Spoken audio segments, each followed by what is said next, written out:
दोस्तों आप सभी का बहुत बहुत स्वागत है हमारे चैनल में। इस वीडियो के अंदर अभी हम लोग लूसेंट सामान्य ज्ञान इससे रिलेटेड जो है इम्पोर्टेंट 40+ क्वेश्चन इस वीडियो में देखने वाले हैं, जो कि आपके आने वाले एग्जाम से railway, group D, SSC, UP police, लेखपाल और आने वाले सभी प्रतियोगिता परीक्षा के लिए काफ़ी इम्पोर्टेंट है। तो दोस्तों आप इस वीडियो को बहुत ध्यान से लास्ट तक देखिए।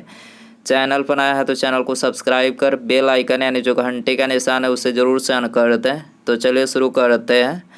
देखिए यहाँ पर हमारा पहला क्वेश्चन दिया गया है, प्रतिवर्ष बसंत के मौसम में ओजोन छिद्र डैश के ऊपर निर्मित होता है। प्रतिवर्ष बसंत के मौसम में ओजोन छिद्र डैश के ऊपर निर्मित होता है। तो ये अंटार्कटिका के ऊपर जो है निर्मित होता है। करेक्ट आंसर ऑप्शन ए हो जाएगा। इसके अलावा ओजोन परत की बात करें तो ओजोन परत की खोज किसने की थी? चार्ल्स फैबरी और हेनरी ब्यूसन ने। ओजोन परत की खोज किसने की थी? चार्ल्स फैबरी और हेनरी ब्यूसन ने किया था। ओजोन परत समताप मंडल में पाया जाता है, जो पराबैंगनी किरणों से हमारी रक्षा करता है। ओजोन परत की मोटाई किस में मापी जाती है?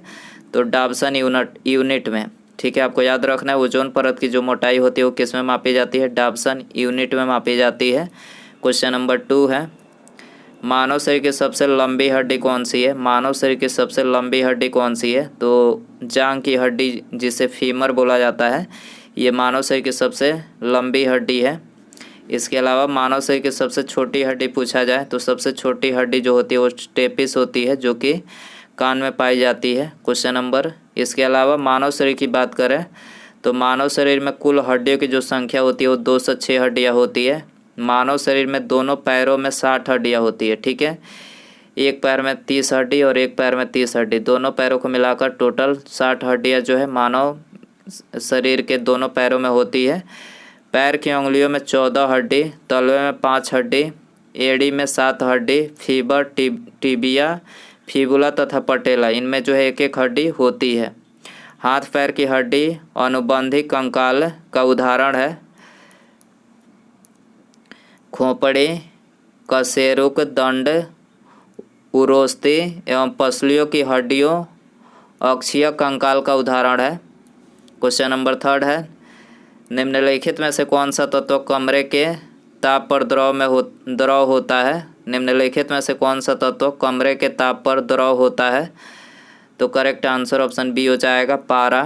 क्वेश्चन नंबर 4 है, इनमें से कौन सा संगठन जलवायु परिवर्तन के प्राकृतिक, राजनीतिक एवं आर्थिक प्रभाव के साथ साथ इसका उद्देश्यपरक वैज्ञानिक दृष्टिकोण प्रदान करता है? तो देखिए, ये है inter governmental panel on climate change. Inter governmental panel on climate change जो है ये जलवायु परिवर्तन के प्राकृतिक, राजनीतिक, आर्थिक प्रभाव के साथ साथ इसका उद्देश्यपरक वैज्ञानिक दृष्टिकोण प्रदान करता है। तो डी आंसर हो जाएगा। क्वेश्चन नंबर 5 है, निम्नलिखित में से कौन सा एक एस्टर है? कौन सा एक एस्टर है? तो करेक्ट आंसर सी हो जाएगा, CH3 COO C2H5। क्या है? एक एस्टर है। क्वेश्चन नंबर 6 है, कंप्यूटर शब्दावली के संदर्भ में DDL का पूर्ण रूप क्या है? DDL का फुल फॉर्म आपको बताना है इसमें। तो करेक्ट आंसर सी हो जाएगा, data definition language. Data definition language जो है DDL का फुल फॉर्म है। क्वेश्चन नंबर 7 है, DRDO द्वारा विकसित उस रोबोट का नाम क्या है जो खतरनाक वस्तुओं का पता लगाने, उन्हें नियंत्रित करने और नष्ट करने के लिए उपयोग में लाया जाता है? तो उस रोबोट का क्या नाम है? दक्ष। याद रखना है, दक्ष है। सी आंसर हो जाएगा। क्वेश्चन नंबर 8 है, इनमें से कौन सा विश्व का एकमात्र संचालित नाभिकीय रिएक्टर है जिसमें यूरेनियम 233 ईंधन का उपयोग किया जाता है? यूरेनियम 233 ईंधन का उपयोग किस में किया जाता है? तो ये कामिनी रिएक्टर में किया जाता है। ठीक है, कामिनी नाभिकीय रिएक्टर में किया जाता है। तो आंसर हो जाएगा ऑप्शन डी। क्वेश्चन नंबर 9 है, हमारे शरीर में प्रोटीन की कमी से कौन सा रोग होता है? प्रोटीन की कमी से हमारे शरीर में कौन सा रोग होता है? क्वाशियोरकर रोग होता है। क्वाशियोरकर, याद रखना है, डी आंसर हो जाएगा। इसके अलावा मरासमस नामक रोग की बात करें तो ये प्रोटीन की कमी से होता है। प्रोटीन बड़े जटिल और नाइट्रोजन युक्त यौगिक है जो पेप्टाइड बांड द्वारा जुड़ी एमिनो अम्ल की कई छोटी इकाइयों से मिलकर बना होता है। प्रोटीन शरीर के ऊतकों एवं अंगों की संरचना, क्रियाविधि तथा विनियमन हेतु आवश्यक है। प्रोटीन में कार्बन, हाइड्रोजन, ऑक्सीजन और नाइट्रोजन तत्व पाए जाते हैं। सामान्य अमीनो अम्ल की संख्या 20 है, जिसमें 9 आवश्यक तथा 11 अनावश्यक अमीनो अम्ल होते हैं। विटामिन सी की कमी से कौन सा रोग होता है? स्कर्वी रोग होता है। विटामिन B1 की कमी से बेरी होता है और विटामिन डी की कमी से जो है रिकेट्स रोग होता है। याद रखना है आपको। कंप्यूटर में CPU के 3 घटक डैश होते हैं। कंप्यूटर के CPU में 3 घटक डैश होते हैं। तो 3 घटक जो होते हैं कंट्रोल यूनिट, ALU और मेमोरी। कंट्रोल यूनिट, ALU और मेमोरी होते हैं। ठीक है, बी आंसर हो जाएगा। इसके अलावा CPU की बात करें तो देखिए इसका फुल फॉर्म क्या है? सेंट्रल प्रोसेसिंग यूनिट इसका फुल फॉर्म है। CPU को कंप्यूटर का मस्तिष्क कहा जाता है। कंट्रोल यूनिट यह घटक कंप्यूटर के सभी भागों के संचालन को नियंत्रित करता है। कंट्रोल यूनिट जो होता है यह घटक कंप्यूटर के सभी भागों के संचालन को नियंत्रित करता है। मेमोरी यूनिट यह घटक कार्य, निर्देश, डेटा और मध्यवर्ती परिणाम को स्टोर करना है। ALU की बात करें तो देखिए इसका फुल फॉर्म होता है arithmetic logic unit. Question number 11 है, माइक्रोफोन डैश रूपांतरित करता है। माइक्रोफोन डैश रूपांतरित करता है, तो करेक्ट आंसर डी हो जाएगा, ध्वनि ऊर्जा को विद्युत ऊर्जा। माइक्रोफोन जो है ध्वनि ऊर्जा को विद्युत ऊर्जा में रूपांतरित करता है। विद्युत ऊर्जा को ध्वनि ऊर्जा में बदलने वाली युक्ति लाउड स्पीकर है। विद्युत ऊर्जा को ध्वनि ऊर्जा में बदलने वाली युक्ति कौन सी है? लाउड स्पीकर है। विद्युत मोटर विद्युत ऊर्जा को यांत्रिक ऊर्जा में रूपांतरित करता है। डायनेमो यांत्रिक ऊर्जा को विद्युत ऊर्जा में रूपांतरित करता है। चार्ल्स बेबेज द्वारा डिजाइन किया गया पहला यांत्रिक कंप्यूटर का नाम कंप्यूटर किस नाम से जाना जाता है? चार्ल्स बेबेज द्वारा डिजाइन किया गया पहला यांत्रिक कंप्यूटर किस नाम से जाना जाता है?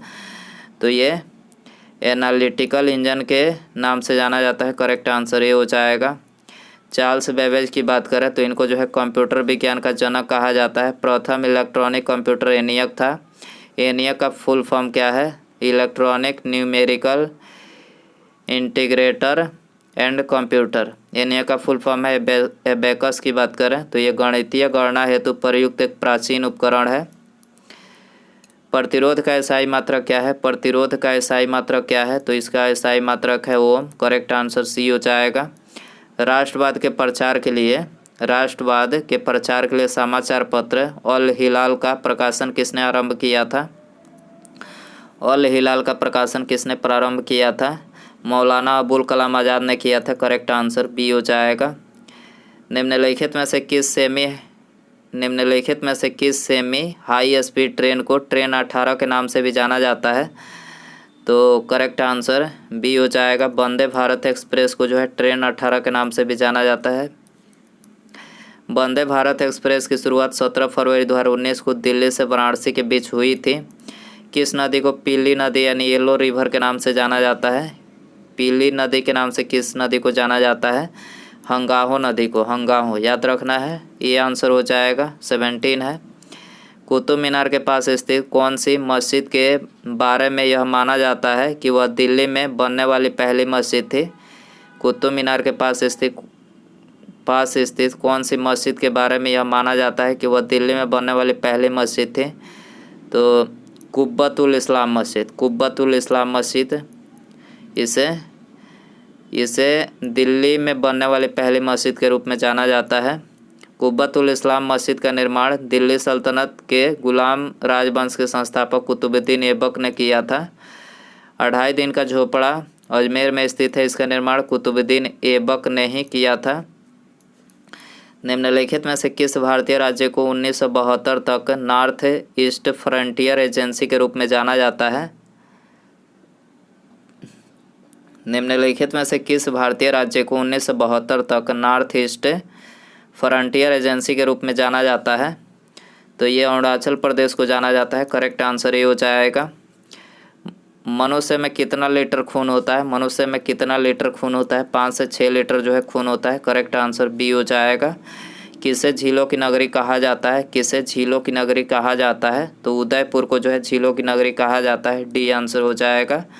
अक्टूबर 2020 तक प्राप्त जानकारी के अनुसार भारत के संविधान में कितने भाग हैं? तो अक्टूबर 2020 की प्राप्त जानकारी के अनुसार 25 भाग हैं। याद रखना है 25 भाग। और मूल संविधान में कितने भाग थे? 22 भाग। ठीक है, मूलतः जो संविधान बना था तो उसमें 22 भाग थे। भारतीय संविधान में एक प्रस्तावना 465 से अधिक अनुच्छेद है, जबकि मूल संविधान में 395 अनुच्छेद थे। भाग की बात करें तो मूल संविधान में अभी वर्तमान में 25 भाग हैं, लेकिन मूल संविधान में 22 भाग थे।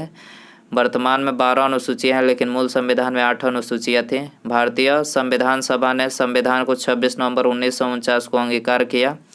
संपूर्ण संविधान 26 जनवरी 1950 को लागू किया गया। संविधान बनाने के लिए 13 कमेटियां गठित की गई। संविधान सभा की प्रथम बैठक 9 दिसंबर 1946 को हुई थी। भारत में नीली क्रांति का संबंध किससे है? भारत में नीली क्रांति का संबंध किससे है? मत्स्य पालन से है। करेक्ट आंसर डी हो जाएगा। भारतीय अर्थव्यवस्था डैश है। भारतीय अर्थव्यवस्था डैश है, तो ये मिश्रित अर्थव्यवस्था है। करेक्ट आंसर डी हो जाएगा। प्लासी के युद्ध में ब्रिटिश ईस्ट इंडिया कंपनी के सैन्य दल का नेतृत्व किसने किया था? तो ये रॉबर्ट क्लाइव ने किया था। करेक्ट आंसर बी हो जाएगा। 25 है। सबसे पहला और सबसे पुराना अंतर सरकारी संगठन कौन सा है? सबसे पहला और सबसे पुराना अंतर सरकारी संगठन कौन सा है? तो करेक्ट आंसर डी हो जाएगा। Central commission for navigation on the Rhine. ये सबसे पहला और सबसे पुराना अंतर सरकारी संगठन है। संयुक्त राष्ट्र यानी यूएन कौन सा निकाय प्रत्यक्ष रूप से मनुष्यों के प्रजनन स्वास्थ्य से संबंधित है? तो ये है UNFPA। ठीक है, करेक्ट आंसर सी हो जाएगा। हुड़किया बाल लोक नृत्य शैली का संबंध किस भारतीय राज्य से है? तो देखिए इसका संबंध जो है उत्तराखंड से है। करेक्ट आंसर ये हो जाएगा। भारत में बचत बैंक खाते पर दी जाने वाली ब्याज दर डैश के द्वारा निर्धारित की जाती है। भारत में बचत बैंक पर दी जाने वाली ब्याज दर डैश के द्वारा निर्धारित की जाती है। तो ये संबंधित बैंक के द्वारा निर्धारित की जाती है। करेक्ट आंसर ये हो जाएगा। निर्मित और निर्यातित वस्तुओं को प्रशासन द्वारा निर्धारित मूल्य पर बेचे जाने हेतु दिल्ली में एक विशेष बाजार शेयर-ए-अदल की स्थापना किसने की थी? निर्मित और निर्यातित वस्तुओं को प्रशासन द्वारा निर्धारित मूल्य पर बेचे जाने हेतु दिल्ली में एक विशेष बाजार शेर-ए-अदल की स्थापना किसने की थी? तो इसकी स्थापना अलाउद्दीन खिलजी ने किया था। डी आंसर हो जाएगा। भगत सिंह और बटुकेश्वर दत्त ने दिल्ली केंद्रीय विधानसभा में स्मोक बम फेंके वे किसका विरोध कर रहे थे? तो देखिए ये trade dispute bill and public safety bill. Trade dispute bill and public safety bill का विरोध कर रहे थे। सी आंसर हो जाएगा। दोस्तों यदि आपको वीडियो पसंद आ रहा है तो प्लीज़ वीडियो को लाइक करें, अपने दोस्तों में शेयर करें, और चैनल पर नया है तो चैनल को सब्सक्राइब करके बेल आइकन यानी जो घंटे का निशान है उसे जरूर से ऑन करें। इसके अलावा भगत सिंह की बात करें तो भगत सिंह और बटुकेश्वर दत्त द्वारा 8 अप्रैल 1929 को केंद्रीय विधानमंडल में बम जो है फेंका गया था। बम फेंकने का उद्देश्य बाहरी अंग्रेज सरकार तक जो है अपनी आवाज़ पहुंचाना था। बाहरी जो अंग्रेज सरकार थी उन तक जो है बम फेंक कर अपनी आवाज़ को पहुंचाना था। साइमन कमीशन नवंबर 1927 में गठित हुआ था, जबकि 3 फरवरी 1928 को साइमन कमीशन भारत आया। इस कमीशन के सभी 7 सदस्य अंग्रेज थे, इसीलिए इसका विरोध किया गया था। भारतीय संविधान का कौन सा संशोधन मौलिक अधिकार के रूप में संपत्ति के अधिकार के उन्मूलन से संबंधित है? तो ये कौन सा संशोधन है? तो यह है 44वां संविधान संशोधन। करेक्ट आंसर डी हो जाएगा। हिंदी साहित्यकार मुंशी प्रेमचंद का मूल नाम क्या है? मुंशी प्रेमचंद का मूल नाम आपको बताना है। तो यह है धनपत राय। क्या है? धनपत राय। करेक्ट आंसर सी हो जाएगा। 1942 में भारतीय राष्ट्रीय कांग्रेस की ओर से निम्नलिखित में से किसने सबसे पहले भारत छोड़ो प्रस्ताव का मसौदा तैयार किया था? भारत छोड़ो प्रस्ताव का मसौदा किसने तैयार किया था सबसे पहले? महात्मा गांधी जी ने किया था। ठीक है, आंसर हो जाएगा ये। क्रिप्स मिशन के भारत लौटने के बाद गांधी जी ने भारत छोड़ो आंदोलन का प्रस्ताव तैयार किया। भारत छोड़ो आंदोलन के प्रस्ताव को 8 अगस्त 1942 को पास कर दिया गया। 9 अगस्त 1942 को आंदोलन शुरू हुआ था। ठीक है, 9 अगस्त 1942 को जो है ये आंदोलन शुरू हुआ था। और करो या मरो का नारा महात्मा गांधी जी ने तथा अंग्रेज़ों द्वारा भारत छोड़ो का नारा यूसुफ मेहर अली ने दिया था। करो या मरो का नारा किसने दिया था? महात्मा गांधी जी ने। जबकि अंग्रेजों भारत छोड़ो का नारा ये भी दिया गया था, यूसुफ मेहर अली के द्वारा ये नारा दिया गया था। निम्नलिखित में से किसे भारत के राष्ट्रपति द्वारा नियुक्त नहीं किया जाता है? तो राज्यों के जो मुख्यमंत्री होते हैं उनको भारत के राष्ट्रपति के द्वारा नियुक्त नहीं किया जाता है। राज्य के जो मुख्यमंत्री होते हैं इनकी नियुक्ति अनुच्छेद 164 के तहत राज्यपाल द्वारा इनकी नियुक्ति की जाती है। राज्यपाल राज्य का मुखिया होता है तथा मुख्यमंत्री सरकार का मुखिया होता है। याद रखना है आपको। निम्नलिखित में से कौन सा भारतीय रिजर्व बैंक यानी RBI का कार्य नहीं है? तो करेक्ट आंसर डी हो जाएगा। यह प्रतिभूति बाजार के विकास को बढ़ावा देता है। ठीक है, RBI जो है ये इसका कार्य नहीं है। बाकी ये तीनों RBI के कार्य है। यह करेंसी नोट जारी करता है, यह सरकार की बैंकिंग आवश्यकताओं का प्रबंधन करता है, यह वाणिज्यिक बैंकों की आरक्षित नकदी का अभिरक्षक है। ठीक है। मिश्रित कृषि की मुख्य विशेषता क्या है? मिश्रित कृषि की मुख्य विशेषता क्या है? तो देखिए इसकी जो मुख्य विशेषता वो है पशुओं का पालन और फसलों की खेती एक साथ करना। ये मिश्रित है। मिश्रित कृषि की मुख्य विशेषता है। तक्षशिला निम्नलिखित में से किस नदी के बीच स्थित है? तक्षशिला किस नदी के बीच स्थित है? सिंधु और झेलम नदी के बीच स्थित है। करेक्ट आंसर ये हो जाएगा। निम्नलिखित अभिलेखों में से किस लेख में अशोक का नाम उल्लेखित है? अशोक का नाम जो है मास्की का लघु शिलालेख में उल्लेखित है। करेक्ट आंसर डी हो जाएगा।